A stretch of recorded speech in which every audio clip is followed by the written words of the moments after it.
Започнаа да течат 72 часа за чистење на градот Скопје. Граѓаните во скопските општини се разбудија со делумно исчистени контейнери. Тилма направи обиколка во сите општини за да ја види сликата по вчерашната генералка на градоначалникот Орце Ѓорѓиевски. Тргнавме од Ѓорче Петров. На некои места контейнерите беа празни, а имаше и такви на кои се уште стоеше отпад. Но по нив дојде камионот јавното комунално предпријатие Илинден.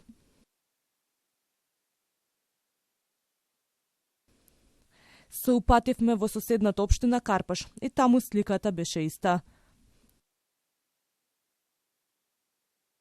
Ваква беше состојбата во општина Центар.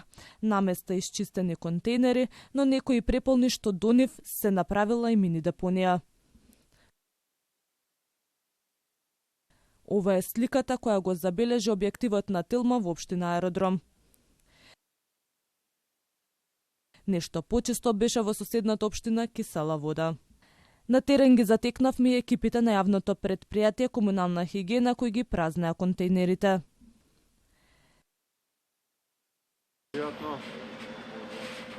Механизација за собирање на сметот имаше и во Чаир, но ситуацијата со отпадот и овде беше иста. Иако сегашниот градоначалник на Чаир Изет Меджити во текот на вечерта порача дека Скопје нема да спие врз ѓубре, туку ќе се разбуди со почист, поздрав воздух и со нов изглед. Сепак сликата на некои места беше поинаква.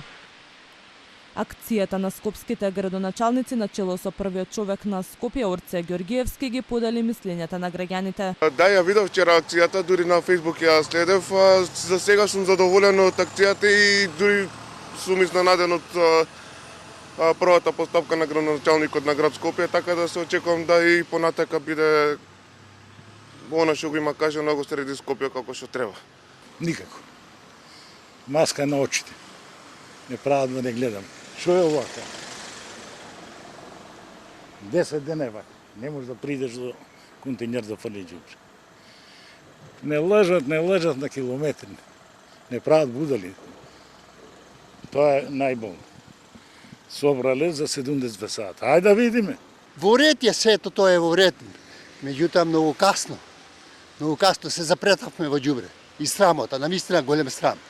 И за тие што се на власт и за сите други. Десетици вработени и механизација од речиси сите јавни предпријатија од Скопје, но и други градови низ државата, вчера дојдоа пред спортскиот центар Борис Трајковски на барање на сегашниот градоначалник Орце Ѓорѓиевски, кој во предизборието вети дека градот ќе го исчисти за 72 часа, откако граѓаните се жалеа дека улиците тонат во отпад.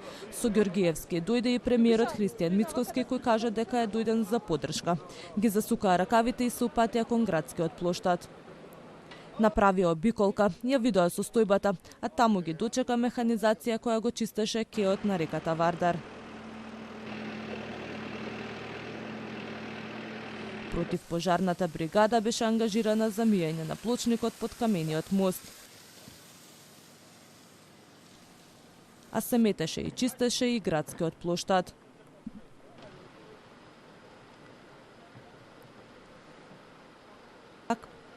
Падна мрак, а граѓаните на Скопје останаа во надеж дека утрово ќе се разбудат во поубав град.